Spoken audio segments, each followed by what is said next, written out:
All right, welcome back to Blue by 90. I'm Justin, joined by Jack and Caitlin as always, and we've got another special guest on for you today, Ant Wright.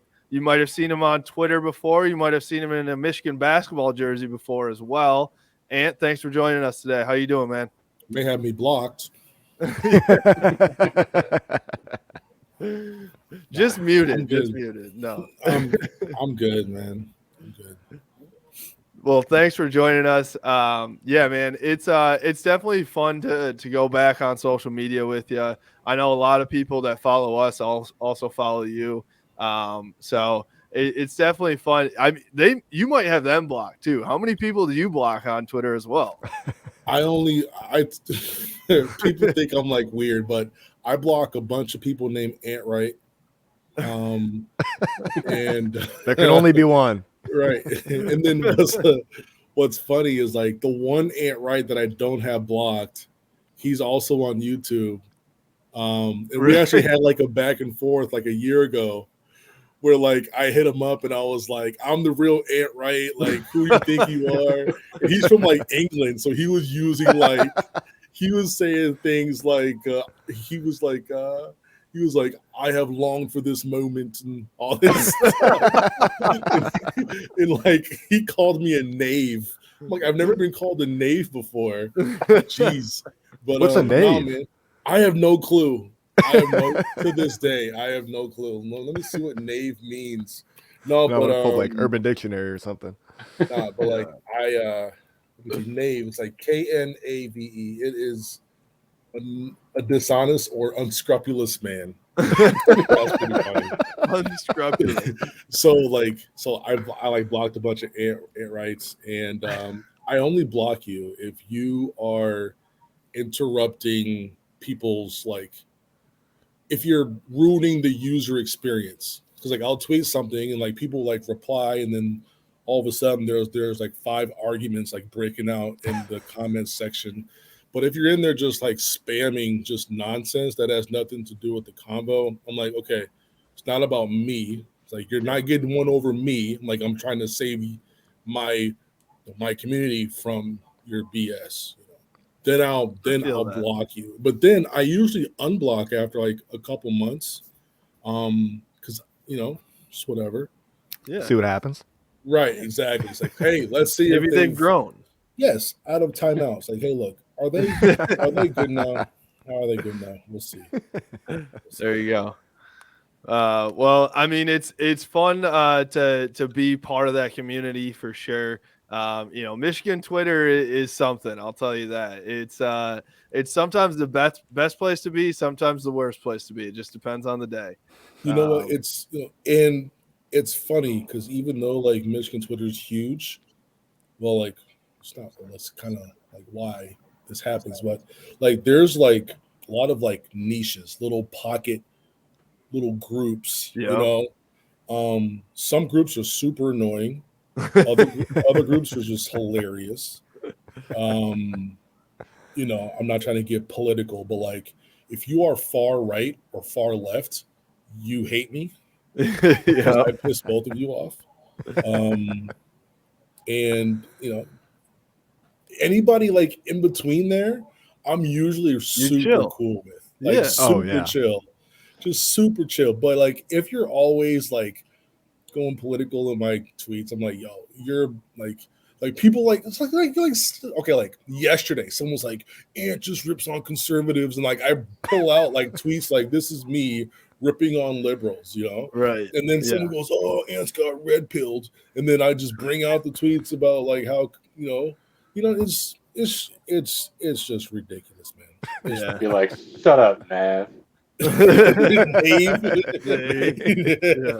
start trying to use that as much as possible from here on out. He said, "You are nothing but a knave." Like, man, I don't know what you just said, but that kind of hurt. Yeah, getting criticized in like another language essentially that hurts even worse for some reason. Like it's like there's English, then there's like super English, like whatever he was called, is like super English. Yeah. He was super cool about it. So that's so funny. So like I followed him and like because like he's like seen my page and like me with him the same.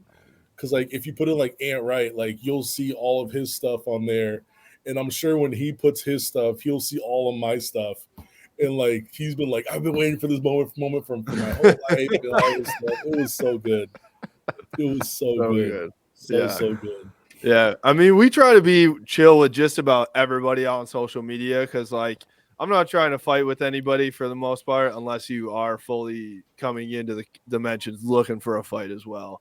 The one people I do like to fight with are Sparties though. So they're fun to piss off. And it just so happens we're recording this on Tuesday night. It just so happens they just lost to Penn State. Yeah. So I mean they and that I don't know if you guys saw, but Penn State literally had the curtain down for the top, the upper deck. That's how bad the crowd. Nobody's ever there. Nobody's ever there. I've heard it's like the worst place to play ever. I love their facility though. Like that's Really? like the wild thing. Like I'm pretty sure it's like brand new. Like it's like a state-of-the-art place, but it's not college friendly. It's more conducive to like professional type deals. Like they have suites and all that stuff in there, like super nice. But I said that like like Penn State's one of the worst like hoop schools out there, and like nobody roots for them and da da da. And someone hit me back, which does make sense. They pretty much said that campus is like 2+ hours away from Philly.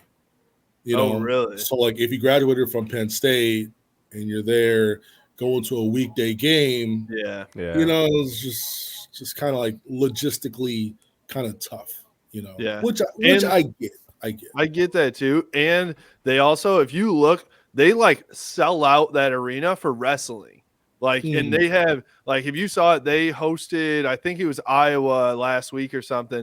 They sold the place out, had like flames and smoke going for intros. Like it was sick. It looked like a WWE. Want to burn that place down. It was so lit. So I mean, it's just that it's basketball specifically. Everything else they do pretty well with. Yeah. But like Iowa wrestling, they're like really freaking good though, right? Oh yeah, Iowa's like number 3 in the nation, or 1 or 2. I don't know. Those guys like made out of corn husks, man. Yeah. They breed them on the farm for sure to wrestle. Iowa. I think wrestlers. Right. That's what I think. Oh yeah. Okay, I got a question for you though. Wrestlers and come and goes. And what? Come and goes. What's that? The gas station. Iowa, it's basically. Luckily, I've never been to Iowa. It's basically a Sheetz. Do you know what Sheetz is? Yeah. But they're like all over there, like all over Iowa. Come and goes. And it's spelled KUM and go. Yeah. Shut up. Yeah. No, it's not. I swear. Google it. I swear. They knew what they did. I thought it was Photoshop the first time I saw a picture of one. I feel like I'm going to look this up and it'll be like, what was that site back in the day? It was like a. It's like going to whitehouse.com. Meatspin.com or something. That's what I feel like I'm about to run into. You should have heard the bus when we drove by. Come and go. Station, wow. Because like our first year with JB, most of the guys were like new to college hoops because everybody had left the previous year. Okay. So like nobody really went to Iowa to like play yet. So we're leaving the gym from our shoot around, and we passed by it. We're like, oh, the whole place, the whole bus just like erupted. I imagine. A bunch of 19-year-olds. Yeah. I mean, I'm sitting here 29 still saying it, but that's just guys being dudes. But, so good. So good. All right. Here's my question for you though. So MSU, who is atop the Big Ten, goes to Penn State, probably the worst atmosphere in the country, maybe, to play a very much below average Penn State team. What is it about playing road games, even when it's not a bad environment, that makes it so tough? Because the Big Ten, it's just like, it just seems like if you escape with a win on the road, like no matter how you do it, you take it, because these games happen all the time. Well, Penn State is really, really tough, and they do this like every year. It feels like it's like they always like they beat Indiana, they beat Iowa this year. Michigan was like a 1 point game. Yeah, it's close. There was the Purdue game where I know Purdue won that it looks fairly easy, but that game was really close. I believe Penn State had Purdue down by like a few possessions early on. So Penn State's just like it's just a tough team, and that's how they were with the prior coach as well. Like it's not like this like new coach brought in like this new grit factor. Mm-hmm. They've always had those guys who were just like tough as nails. Usually the Philly kids, who've always been tough, and that goes back to like AAU days. So like, they just play with just a lot of pride, and that's if you don't come ready to play, games like tonight happen, and they were winning by 14. They were up big, 43-29, and I'm just like, yo, like they. I kept saying like they need to get this to like 18, 19 to like end the game, and then Penn State popped off a 15-2 run immediately, and then next thing you know, you're in a ball game. Like when you have a home team down, like you got to cut their head off. Yeah. And does it seem like MSU just doesn't have that killer instinct this year? Because there have been times where I've watched that team, rooting against them. I'll just be honest, rooting against them. But Right. I've watched that team and I'm just like, man, like this is a good team. This is like, one of a classic Izzo team where they are very good, but they just don't have that killer guy, I don't think, or the go-to guy. They've got a ton of really good pieces. Just doesn't seem like they have the go-to guy. Yeah, they they are a very deep team. They are a very deep team. I think Malik Hall should get more touches, more minutes, of course. Yeah, for sure. But they have a bunch of like outside of Malik. I like Max Christie too. When he's in the right concepts for him, I like AJ Hogarth too. But like there are, they have a lot of B players. They have a lot of role guys, right? Yep. And they don't have that one guy who you could just give the ball to and say, "Hey, go get us one, get us out of this funk." Take Hunter Dickinson off Michigan, and that's kind of like the same thing. I was just about to say that. Yeah, it just feels like that's the same thing with Michigan, except they maybe have some C and D guys. Let's be honest, and that's their difference. But it does for Michigan. It definitely feels like they also like you're just looking for Eli Brooks to like hey, go take that shot, but he just doesn't, and I think he's a great spot up guy, but. And even like a Devontae Jones, I think he's pretty solid. He's played well, but he's never taken over a game, right? Yeah. The Northwestern game when Musa and Hunter went out, I think he took over. I wanted to see that against Ohio State a lot earlier, honestly, because Hunter was struggling a bit. Hunter was getting up in minutes too. Like, he came in averaging high 20s minutes, like 26, 27 minutes per game.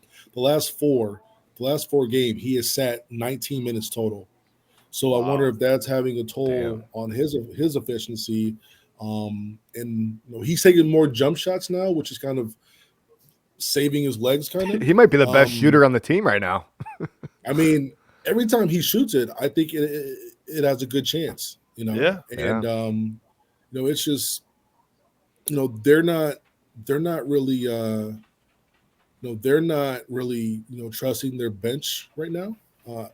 I think I also calculated, I believe in the last 3 or 4 games, the starters have played 81% of the game. Wow. And the bench has played 19%. And it's wild. that is so wild, and I'm not sure how long they're going to be able to continue that on, especially with this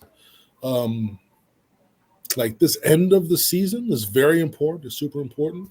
Like they got to go, in my opinion, like 4-3 over the next 7 to have a shot, and they're going to have to play mistake free. Like you can't get in foul trouble, you definitely can't get hurt. And it's tough. It's tough, tough, tough. It is. And I am curious, who are some guys that who you feel like aren't getting enough minutes right now for Michigan? Not enough. Yeah. Or too much. Oh man. If there are any. I'm sure there's some too much guys, but not enough. I'm curious. Not enough minutes.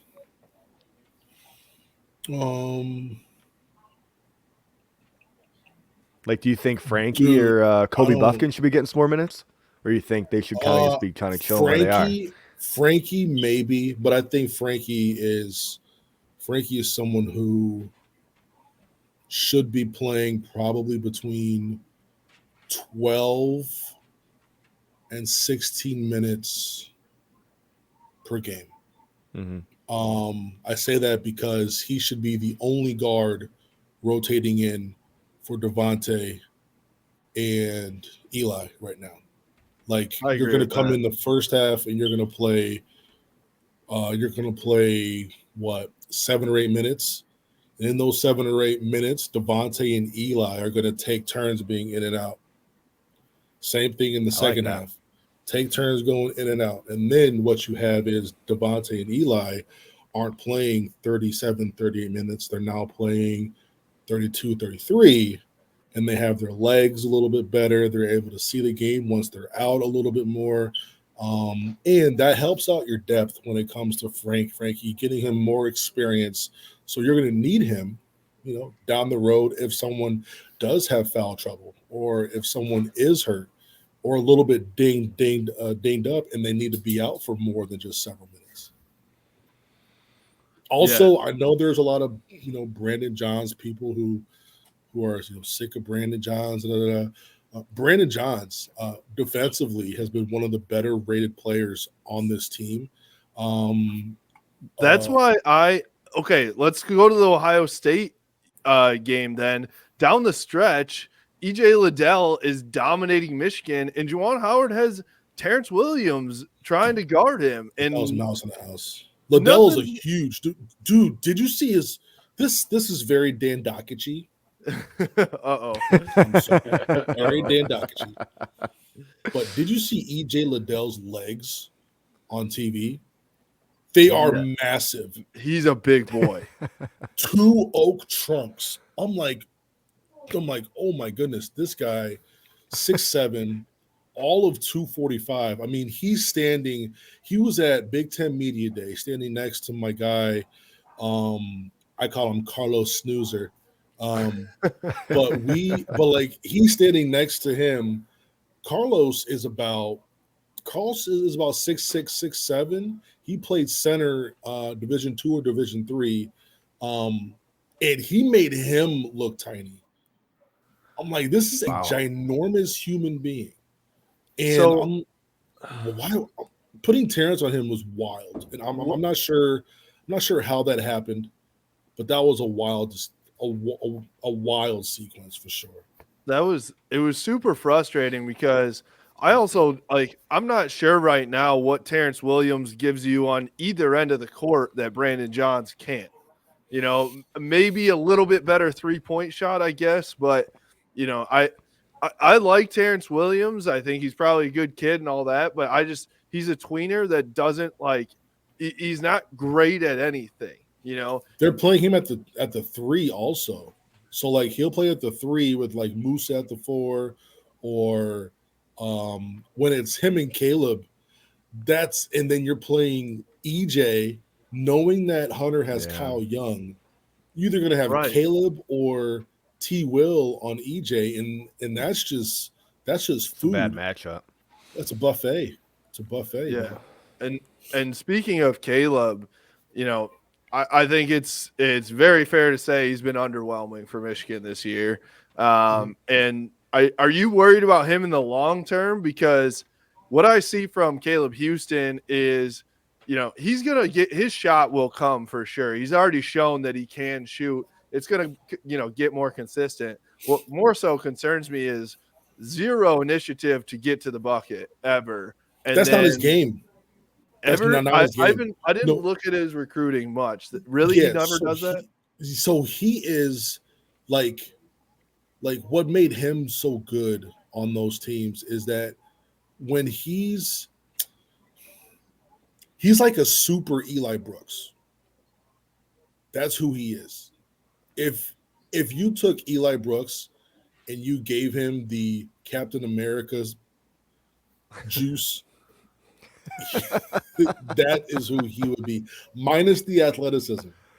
Right. Because Eli is very athletic. But when it comes to like how they get buckets and how they play, they're always the beneficiary of someone else. They're always the benefit of a drive. They're always the benefit of the lane clogging.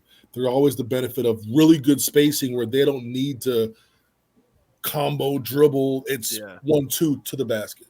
1-2 pull up. 1 pull up, Isn't that what they're missing? It's hard to have two of those guys in the front court, right? Like that's what's where you struggle, because last year, you've got Franz that's going to get to the bucket all the time as your 3. So now this year you've got a 3 that barely ever steps inside the 3-point line. That's where it feels like there's a little like standing around going on the offensive side of the ball. Well, Caleb is also a 4 playing the 3. Yeah. So imagine if Isaiah Livers played the 3. I mean, he would still be okay, but he's not the type to create off the dribble like Franz is. While they're treating Caleb like he's Franz. Yeah. You know what I mean?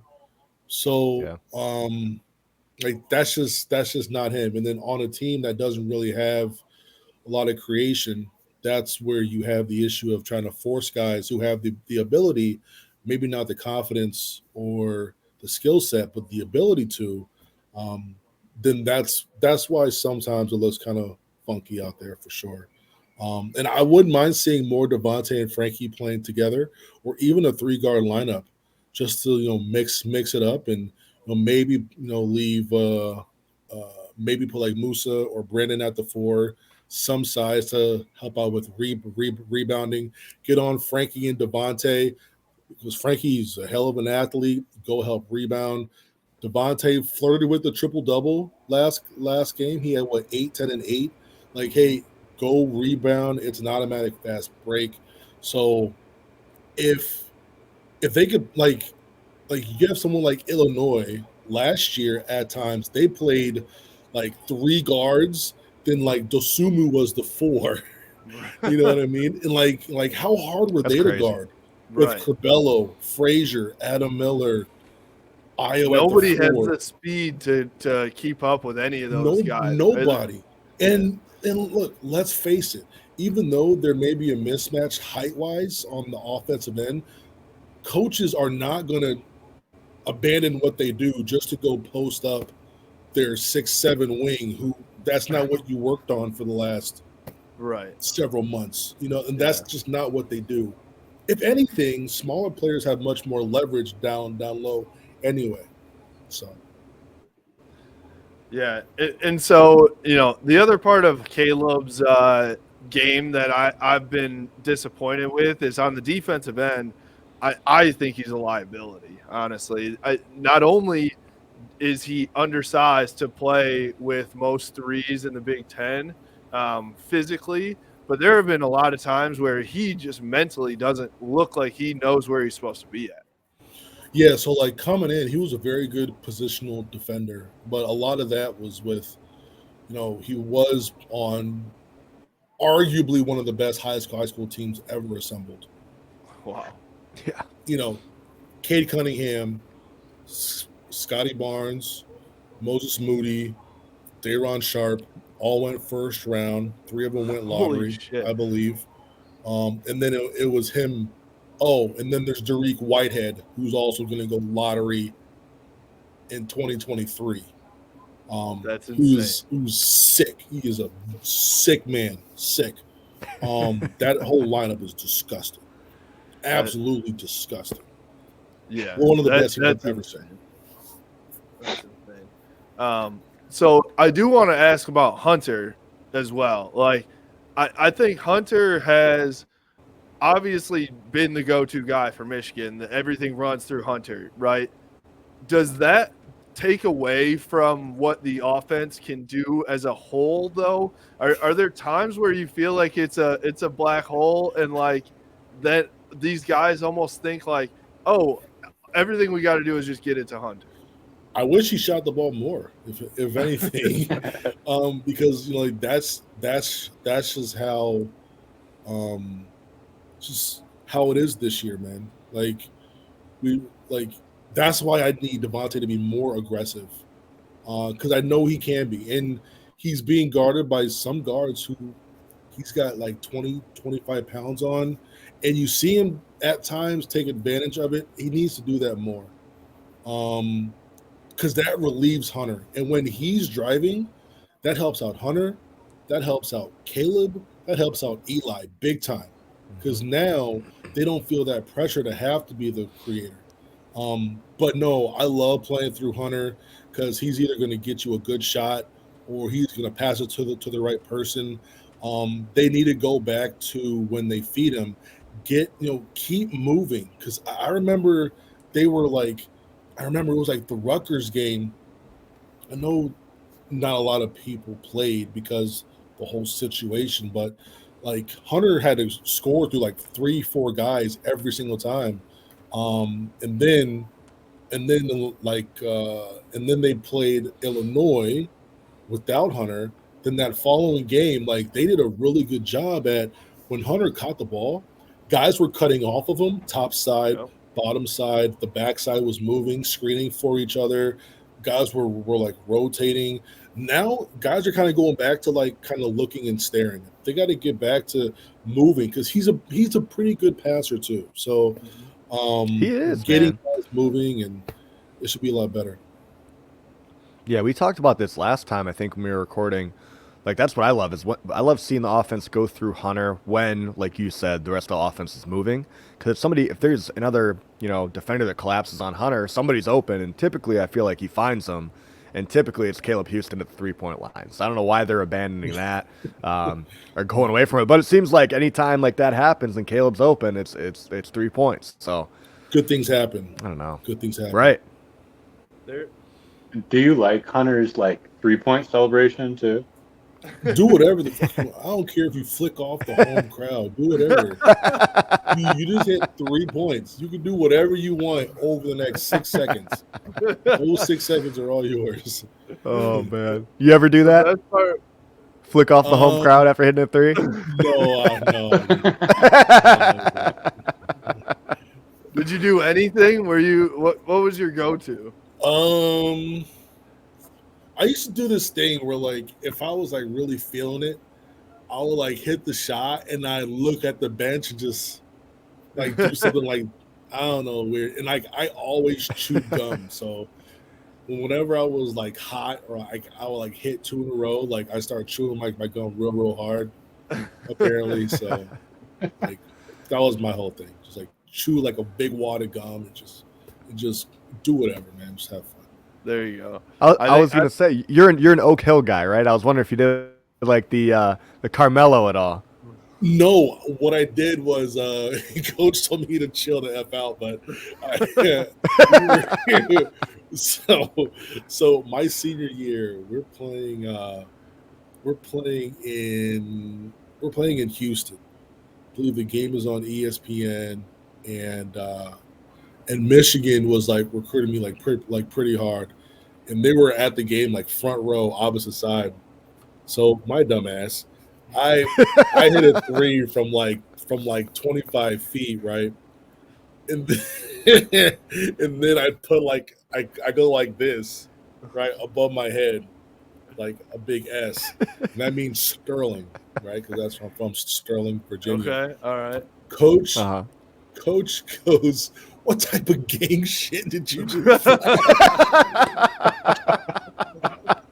He said, "These people don't know what you're saying." He said, "Don't do that." He said, Oh "Don't my do God. that." He was like, look, if you would have a motion for a 3, all that stuff, whatever, but like you can't start spelling letters with your hands. Can't leave anything up for interpretation there. Exactly, because when you start doing that, That's it's funny as over. hell. It is over. It's a wrap. It's a wrap. Oh, it's good. That's pretty good. He was What was so mad. We were up by 40 in the championship. Oh, He was so mad. what was your best game, high school or college? What was the game where you were just like, absolutely nobody can stop me right now? Absolutely nobody. I don't know, man, because I feel like I had a lot of those games, but then for some reason, like I stopped getting plays, Really? and that pissed me off. So like the Oklahoma game, stopped getting plays. That was the one I never asked for plays. Like I never asked Just for wasn't your plays thing. because my thing was, hey, what does the team need? You need a hard screen for Deshaun. I'm about to lay this guy out. You know, Yep. oh, you need me to, fake a pass here and reverse it. I'm gonna fake the fuck out of this guy and pass. You know what I mean? But the Oklahoma game was the one game where I was just like, yo, give me. I used to call it, or we used to call it, a Ricky. A Ricky is where, when there's like a pin down, and then the wing comes up and he reads the screen. He could curl it, he could go with a straight, or he can go back for like a 3. So against I remember against like Iowa one game, I was killing them with like Rickies one game. And so like Oklahoma, like I never like said this, but like those baskets at the Sprint Center, including warm-ups and everything, I think I missed like 3 threes the entire trip. So And you're that just is- like, Gotta give me feed the the ball. hot hand, man. Yeah. Guaranteed, like yo, give me the ball. Please just give me the ball so I can just shoot this one. Right? I need to shoot it. So like that was the one time that I asked for a play.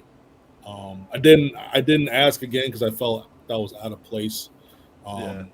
But I should have demanded more. I should have just like gotten the huddles like, yo, we're gonna run a Ricky. So a Ricky is there's like a down screen and you come out, right? A Ricky is we go here, I go back door, I go back door towards the hoop. Deshaun pops out, and then he screens down for me here, and now I'm reading it with a lot more space. Yeah. Okay. Oh man. Oh, the Griffins. They would have been having nightmares to this day, bro. I would have had 30. I would have had 30. We would have been in the Sweet 16, and we would have played Eric Devendorf at Syracuse. I would have had 30 against the zone, and then we would have lost by 30 because we would have played Carolina.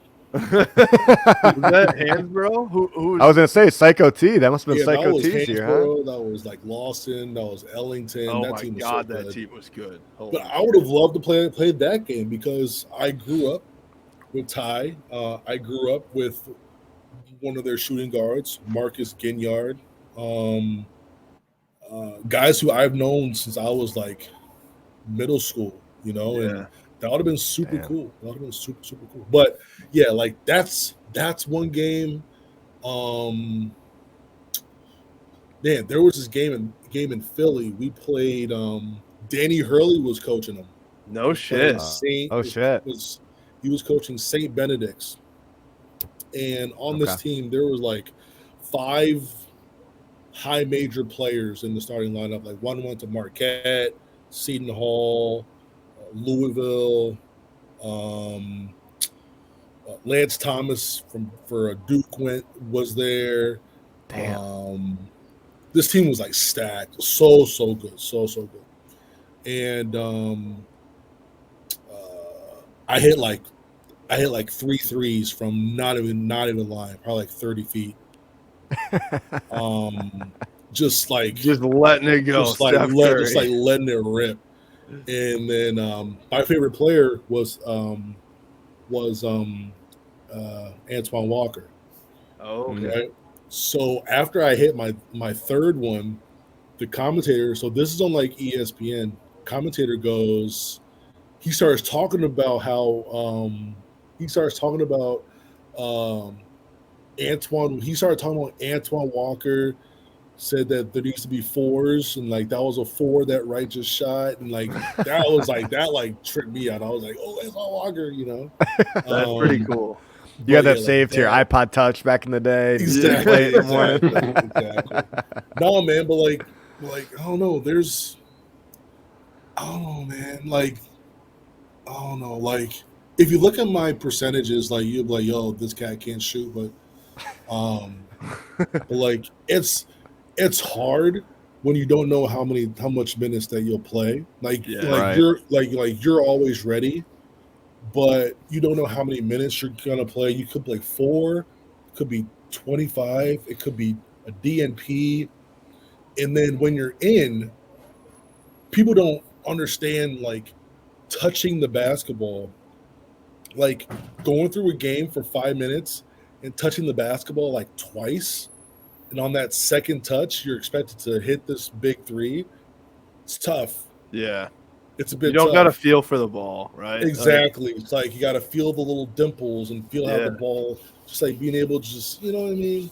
It's real. I played hoops tonight. I airballed a couple threes, and I think I just needed a better feel for the ball. Hey, I'm with you. No, but like I just feel that like every time I shot it, the ball was either going to go in or had a really, really good chance to. And that's what my teammates felt, you know, too. Like I've been taken out of games because I didn't shoot the ball, and like I get put back in, and then I shoot the ball right away, and he's like, "What the hell are you doing?" he's like, "No, not like that." But no, man, I feel like every game like had a shot to just be you know, one of those games where I come in and hit 2, 3, 4 threes, and that's just how that kind of went. So I don't know about you, Ant, but I feel like the rest of us on here we were expecting a bigger year from Brandon Johns this year. And you know how you kind of just said, like when you shot the ball, you expected it to go in, and the rest of your teammates did too. Do you think Brandon Johns' biggest issue right now is just a level of confidence? Because that's what it seems like to me, just watching from the outside. It could be a bit of confidence. I also think that you know, he had a lot of expectations coming in. When you're going into a program who has put some really good perimeter players in the NBA and some guys who were ranked lower than him in the NBA from the perimeter, I thought Brandon was next up. Yeah. When you have a situation where DJ Wilson comes in and people are like, this guy sucks, and I'm like, yo, just watch, just chill, just watch. It took me about 3 years, but I was finally right. Then he comes in, he does his thing, he gets drafted 17th. People were harping about Eli Brooks. Oh, Eli Brooks sucks. He can't even dunk. I'm like, y'all are stupid. Like, chill. The next thing you know, in year 3, Eli Brooks becomes an integral part of this program. And when you see stuff like that, and then you're seeing what Brandon was doing his junior year, senior year in high school, you're like, okay, yeah, he's next up. It has been baffling. I'm like, you talk to trainers, and I talked with Stu Douglas about this. Like, you talk to trainers in like the Indianapolis area who train guys for like the Indy Heat, and they're like, yo, Brandon Johns is a pro. Like, he is a pro. He is a pro. He has all the tools. I mean, he's athletic. He can move. He's smooth. Dribble the ball. Yeah. He can like people watch him play, and then it just looks like he just forgets, or he has the yips, or he has a phrase that I learned this year, Imposter Syndrome, which is very weird, which is Imposter Syndrome. Let me see if I can It's like you think you're not good enough, but you definitely are. Yeah, so it refers to an internal experience of believing that you are not as competent as others perceive you to be.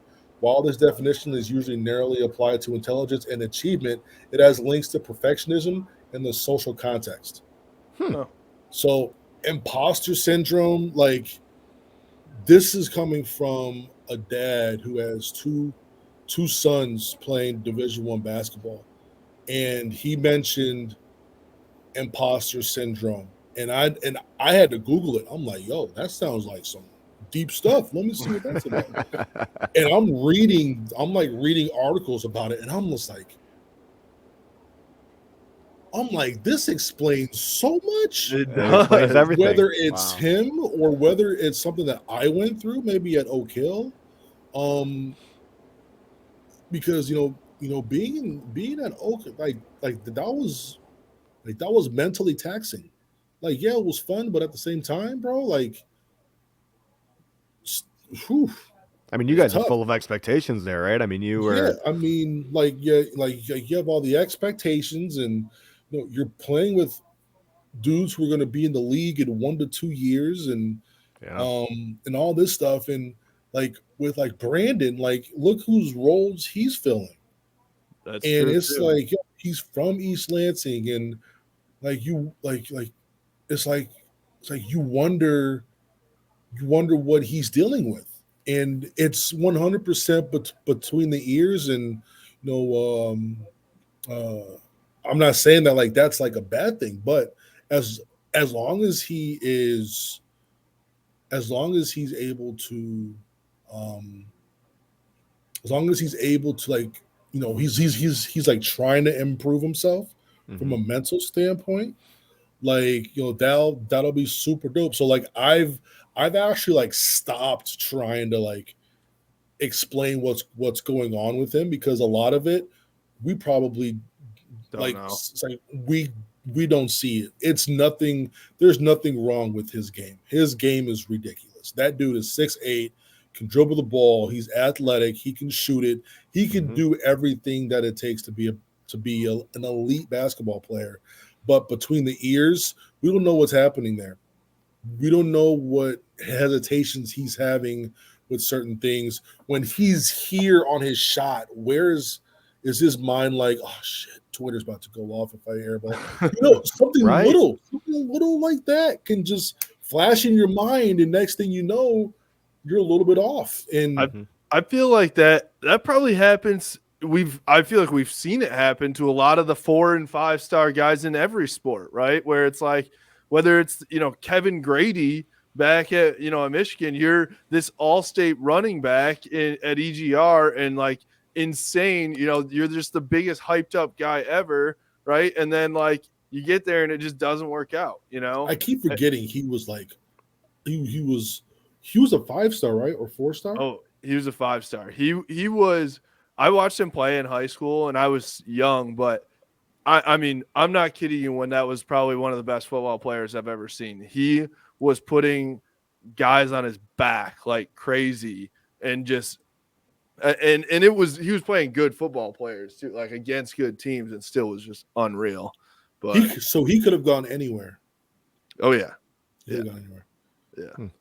Which So is tough, because it's like he chooses Michigan, he has this result. What happens if he goes to Auburn? Or what happens right, if he goes to Florida State, or Texas, USC? What happens if he's away from home a bit? yeah, What happens if he's away from all that inner the circle hype, chatter? yeah, You know what I mean? Where he's able to decompress a lot more and go out there and just and do his thing.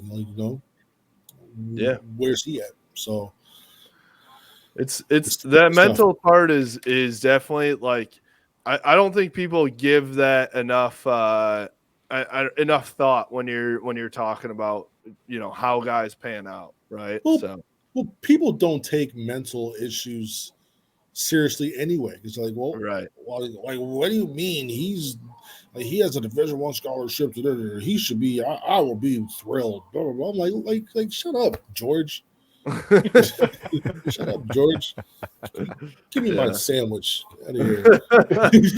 Forgot my ketchup. So it's like like no matter how much money you got, it doesn't matter what you're doing, like your mentals can change a lot of things. Absolutely. Absolutely. So So that's why I defend Brandon Johns a lot, probably to a fault. And the main thing is that like I know he's going through some things up top, and just needs to make sure that he continues to move forward with whatever he's doing. for sure. So all right, I gotta ask you too. Do you have a good Beeline story for us? Oh man, a good Beeline story. I've heard some good ones that like I feel like Coach B didn't. He had a lot of personality, but didn't show it a ton. But he's People pretty think funny he's dude, like wasn't he? Mr. Rogers, and I just find that just hilarious. I'm like, bro, you think a millionaire coach is Mr. Rogers? he has really? his fair share of blow ups, doesn't he? Oh my goodness. Oof. Oh man, good Beeline story.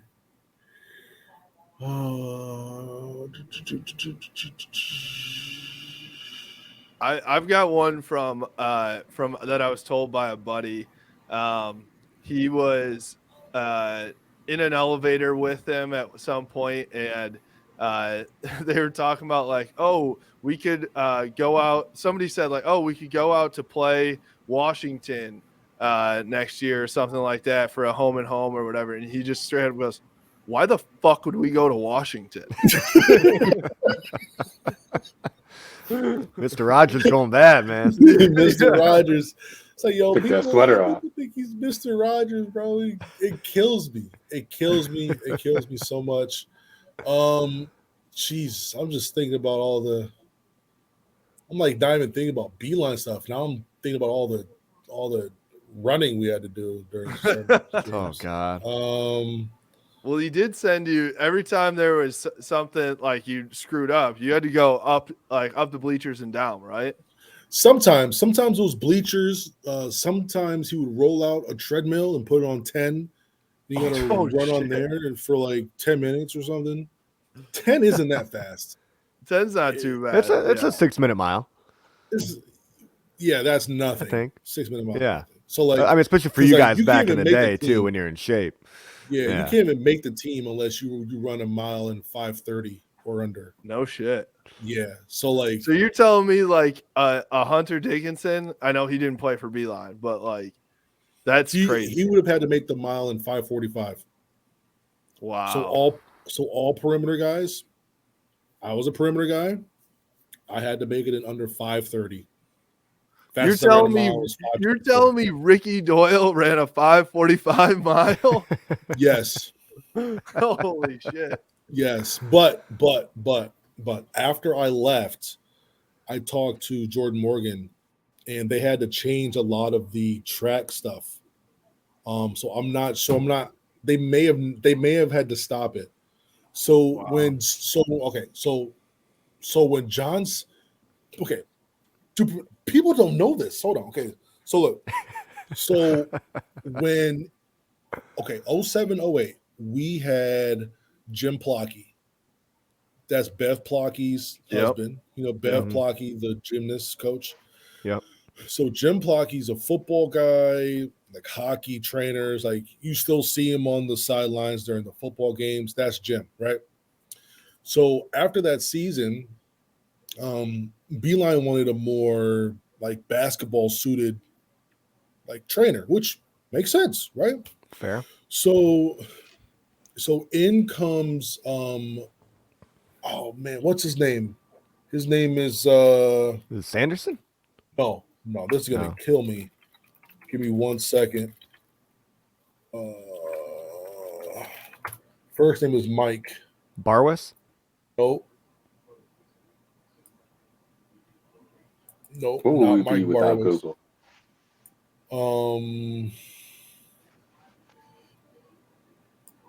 Hold on, coaching staff. Mike Curtis. There he is. Okay. Mike Curtis comes in as our strength and conditioning coach. He comes in best shape I've ever been in my life with him. Like, it was unreal, like the way that it was just, everything was just tailored perfectly. I was like, oh my God, this is amazing, right? Best I've ever felt. I don't think I lifted more than 40 pounds that year either.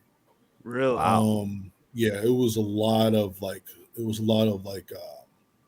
movement, being able Body weight, plyos, like that. to exactly. It was it was so man. Man, the rim Just thinking was about it, the I can rim tell was you. like here at times. I'm telling you, the rim was almost there, dog. Have you all you know. So some people, their goal is like grab the rim. Like, my goal has always been to like touch my head on the rim. Like, that was like always like my thing. Because I grabbed the rim when I was like 10 years old. So like that was like old. Like, grab the rim is nothing.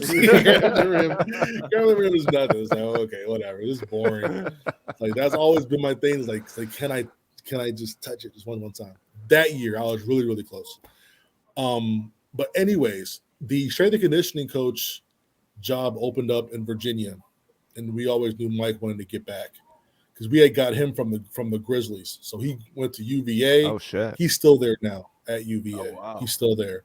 That's why I went to check UVA's coaching roster, knowing that he was on there.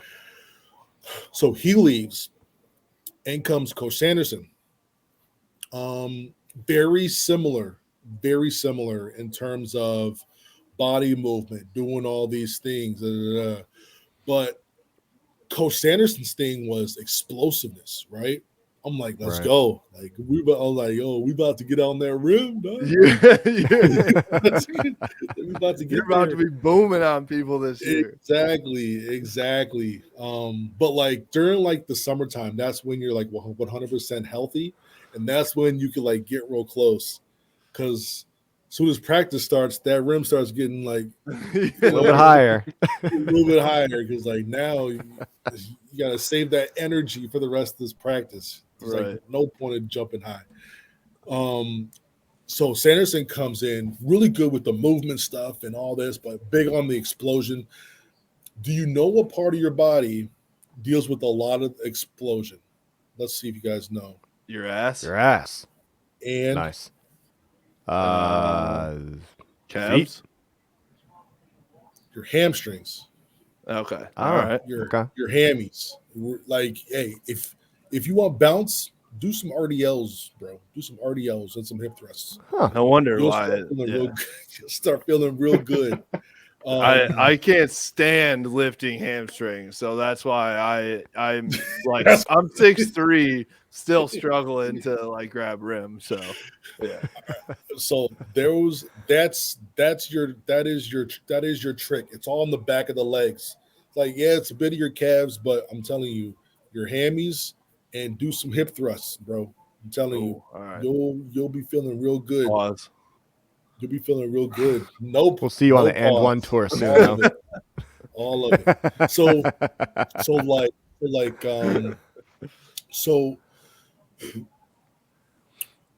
JB has a track workout.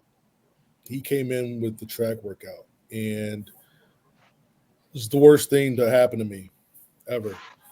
So first of all, I hate running. Point blank period. I hate running. And I hate running in circles. Like, yo, let me do some sprints or something. But like running in circles outside, I got tracks. I'm not like I don't even have basketball shoes on. So here's the track workout. You ready? You go around one time, timed, all timed. Okay. All right. So you go around one time, 70 seconds. Rest for like 30 or something.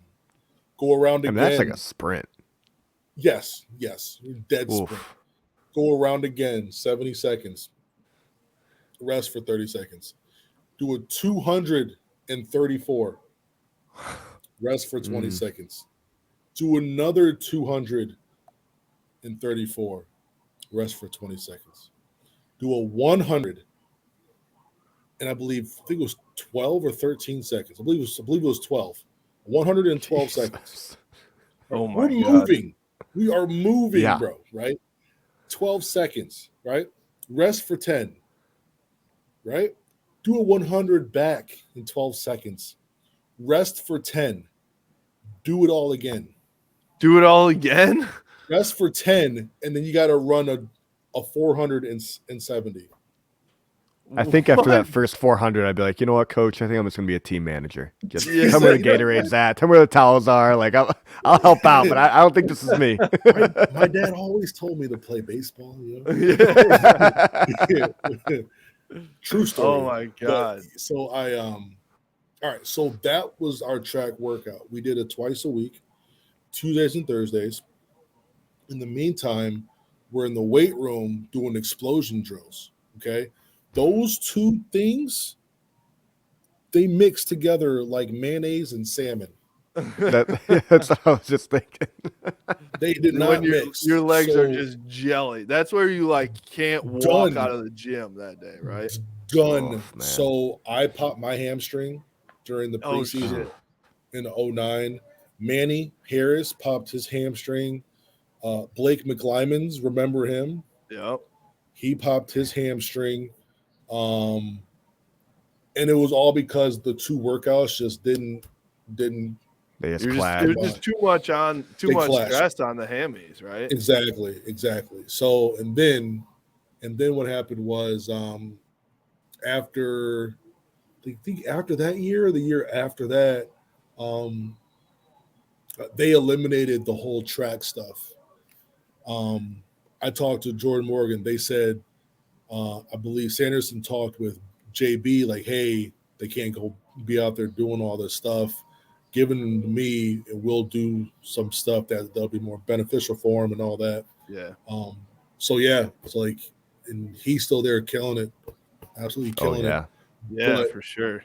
But yeah, That's crazy. That's I mean, at what point you never get 30 seconds or 20 seconds, you can't catch your breath during that. Like you're just dying, just No. a gradual slow death. no, I hated those days. Like those were the worst days of my life. And then like I'm sitting there the whole time like, yo, like how am I gonna get this mile? Because I never had the mile timed. Right. The last time I had it timed was like elementary school when I ran it in like 10 minutes. Right. I'm like, yo, I Gym gotta run it class. half that. I'm like, what? I'm like, I know I'm a Division I athlete now, but man, that seems pretty tough. But yeah, man, like I remember on like the third lap of the time mile, I remember I was like stay with Javon Shepard as much as I can. On the third mile, I stayed the same pace. Javon was slowing up. So I like smacked him on the ass as hard as I could. It's like, yo, let's go. Like, yo, we're not doing this again. And sure enough, like we like finished it. He was like, they were like 21, 22, 23. And then I'm through at 24. Oh shit. I like ripped my shirt off. I like smacked the cone out of like someone's. It was, I don't know if it was JB's hand or someone's hand got smacked because I smacked the cone like over the fence. I didn't care, and I was like, like, let's go, get me up out of here, get me up out of here. Man. And I was like, never again. Yeah, Knowing you're that, I not had to you're be not there, pumped like, that you're not pumped like, yeah, I just did that. You're like, I never have to do that again. Thank God. Like never again until so next year. excited. Yeah. You know? Until next year. and then after that, after we do that, we have to go back to Chrysler and do all of the the drills that get timed, and we have to get 110 wraps around your body done in 60 seconds. Wow. Like all Like push-ups or like push-ups, anything? squats, sit-ups, anything like that? Basketball Oh. wrapped around your body Oh, 110 gotcha. times Damn. Oh. in 60 seconds. Then there was another one where like you had to hike the ball back and forth between your legs, back and forth, 40 times in 30 seconds. There was another one where you had to go like this with the basketball between your legs, 40 times in 30 seconds. You had to make 53s in 5 minutes with one rebounder and one ball.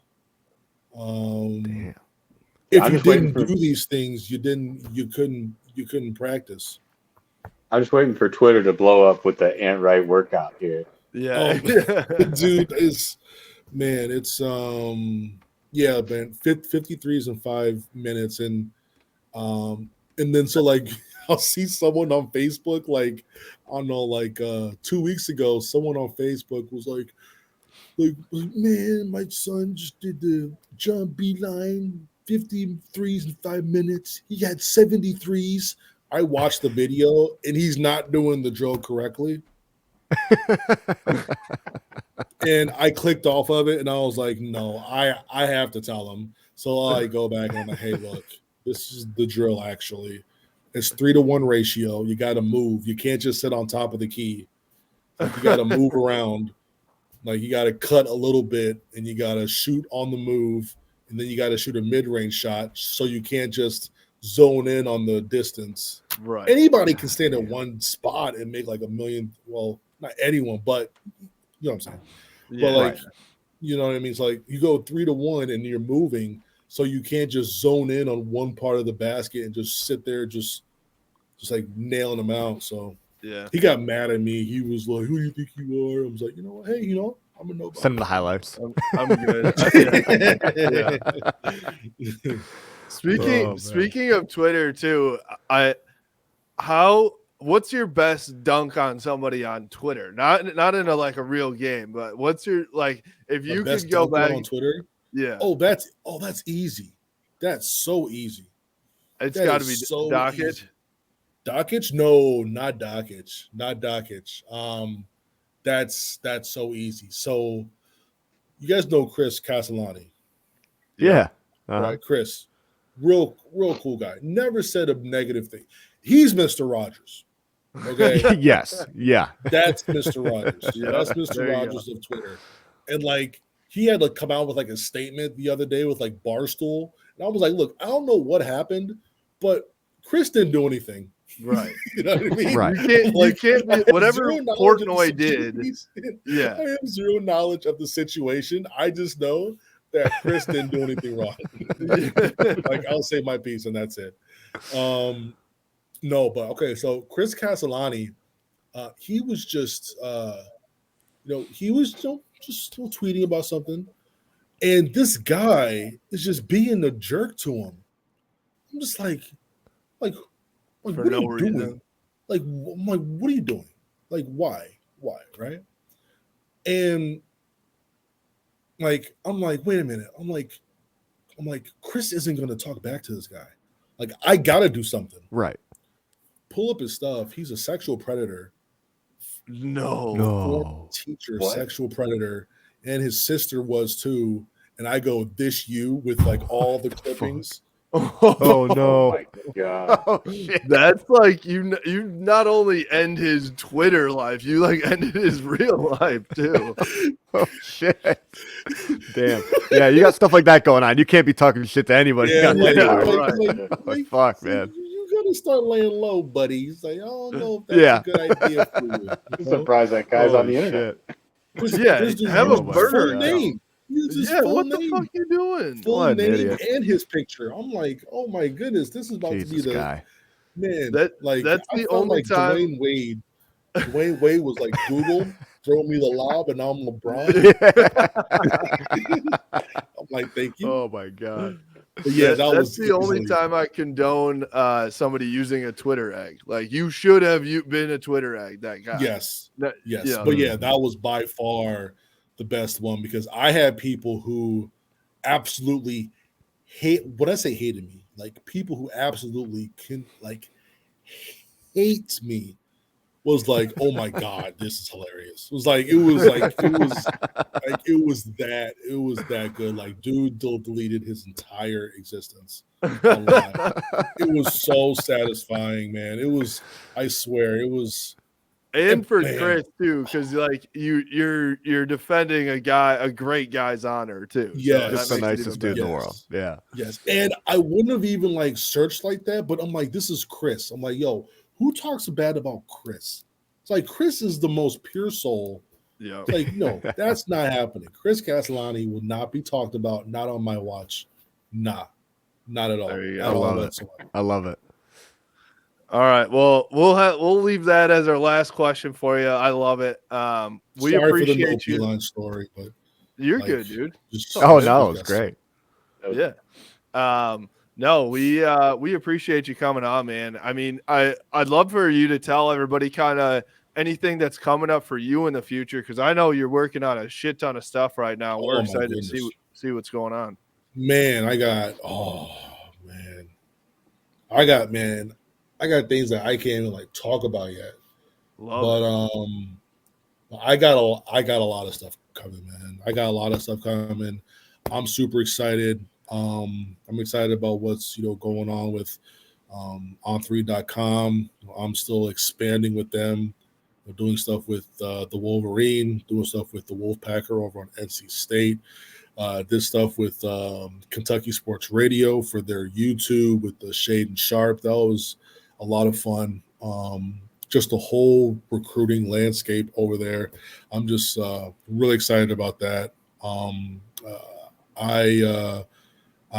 re-upped and signed a new extension with Spotify the other day. So like I'm still doing that whole thing, and I'll be doing that's Green more. Room, right? Yeah, that's Green Room. Yeah. So so just utilizing that platform and being a creator over there. And then I got the Right Media Group, and I got a lot of stuff planned with that. And I got an NBA draft website coming out here in the next couple months. Man, I got so much stuff. Holy shit. Like I haven't even really I haven't touched on what I dude, it's it's really I'm super I'm super blessed and fortunate to even do this stuff, and I wouldn't be able to do it without people like you guys or anybody in the community and all that stuff. So so a lot of this is kind of I'm just trying to grow, to just make something special, man. And I'm I'm right there. I'm super close, and I'm just really excited about this stuff. Love it. Over under 2.5 hours of sleep for you. Yeah. Over under. I don't sleep, man. I don't sleep. I'm like, man, all these things you're doing, and you got a kid to take care of. I'm like, what? How's this guy sleep? You're on Discord with Wolverine Corner till 3 a.m. too. You gaming, playing Among Us. Hey, man, you got to decompress. You got to decompress. You got to have to. Got to have fun. You got to get off Twitter. That's why I like Spotify, because Spotify Green Room, it gets you off Twitter. Twitter Spaces is dope, but it's also super convenient. I want to have you have to click twice to come see me, not click once. Just like people who are listening into this, they got to come see you. They can't look at you via Twitter. Give me the people who don't mind a little bit of inconvenience to come kick it with your boy. Love it. To see who your real fans are. Yeah, for sure. Well, we love all the content that you've put out so far, and very excited to see what you've got cooking for the future too. And so we appreciate you coming on, man. You can follow Ant at it's Ant Wright Jesus, I just blew that. It's Ant Wright on Twitter. And you can see some of his stuff at On3 as well. And just follow him. And what's your YouTube as well? It's Ant Wright. It's Ant Wright as well. All right, cool. You'll see the shield. There you go. I think it's a gold shield on YouTube. Sweet. Okay, cool. Well, we appreciate you coming on, man. And then for us, you can follow us at BlueBy90 on Twitter, Instagram, Facebook. We're on the Maize and Brew YouTube channel and on their podcast network as well. So follow us there as well as all their other podcasts too. We appreciate it. Go Blue. Go Blue. Go Blue.